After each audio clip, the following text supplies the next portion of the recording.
You are listening to Radio Long Island City, recorded at our studios near Hell Gate, 9 kilometers north of the Harbor Hill Moraine. And now, the Observatory. The Observatory, Friday the 17th of July, 2026. It is 26 days after the summer solstice. It is 67 days before the autumnal equinox. In today's episode, Crows, the New York Yacht Club, Wrong Way Corrigan, Americans and Soviets in Space, and TWA Flight 800. Today's forecast: sunny, but wildfire smoke will be in the air. High near 88 degrees Fahrenheit, 31.1 Celsius. Northwest winds 5 to 7 miles per hour. The sun rises today at 5:39 a.m. Solar noon takes place today at 1:02 p.m. The sun sets today at 8:24 p.m. Civil twilight ends at 8:57 p.m. and nautical twilight ends at 9:37 p.m.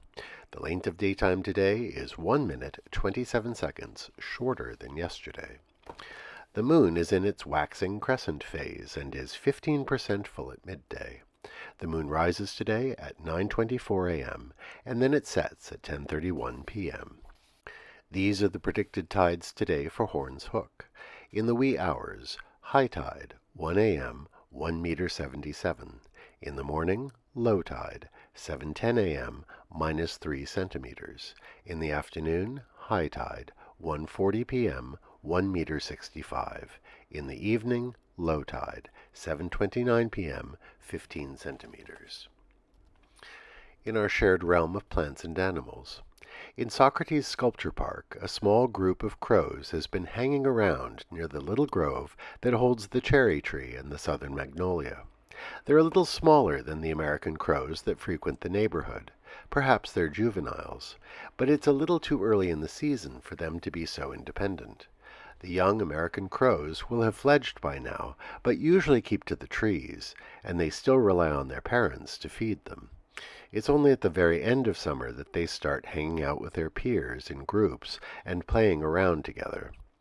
So it's our guess that we've been observing fish crows, who are common in estuaries like the East River. Commemorations. Today we think of means of transport. On this day in 1845, the New York Yacht Club held its first annual regatta. The competing yachts left the new clubhouse on the Hudson River under sail at 9 a.m. They made their way out of the Narrows to a turning mark near Sandy Hook, and then they returned. The course was 38 miles long. The yacht, the Signet, won that day. It was the beginning of North America's longest-running sailing regatta. Today we remember Wrong Way Corrigan. This is a good story. Douglas Corrigan was a stunt pilot from Galveston, Texas. He was a great admirer of Charles Lindbergh and dreamed of recreating Lucky Lindy's solo flight over the Atlantic. In 1933, he bought a used 1929 Curtiss Robin monoplane and began to fix it up to attempt his cross-ocean flight. He flew his ragtag plane to Floyd Bennett Field in Brooklyn, but the authorities refused him permission to fly to Ireland. One journalist called the plane a wretched-looking jalopy. So on this day in 1938, he filed a flight plan bound for Texas. He took off at dawn, heading west, but then he turned his plane 180 degrees and disappeared into a cloud bank. When he arrived the next day at Baldonnel Aerodrome outside Dublin, he climbed out of the plane and said to the ground crew, "Just got in from New York. Where am I?" He said his compass had been faulty, and he never let on otherwise. He returned with his plane by steamship. By this time he'd been dubbed Wrong Way Corrigan by the press. Although he'd broken every rule in the book, he was greeted with a ticker-tape parade down Broadway. On this day in 1975, the first joint American-Soviet space project began. An American Apollo rocket rendezvoused with a Soviet Soyuz capsule and docked in outer space. For 44 hours, the astronauts and cosmonauts orbited in their nested vessels, sharing food, exchanging gifts, and conducting scientific observations and experiments. Although the Cold War was still going strong, it was a moment of cooperation and goodwill in space. A tragic anniversary.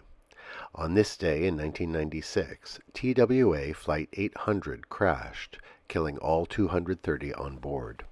The 747 had taken off from JFK at 8:31 p.m., bound for Paris. As it made its ascent on a path parallel to the south shore of Long Island, it experienced a massive failure and exploded in midair. The fragments fell to the Atlantic. Many saw the fireball of the exploding airliner from the shore.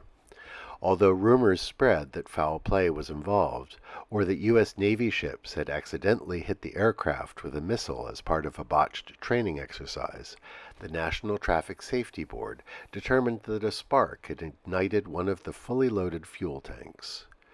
Remember those who died aboard TWA Flight 800. Finally, today is the day of International Criminal Justice.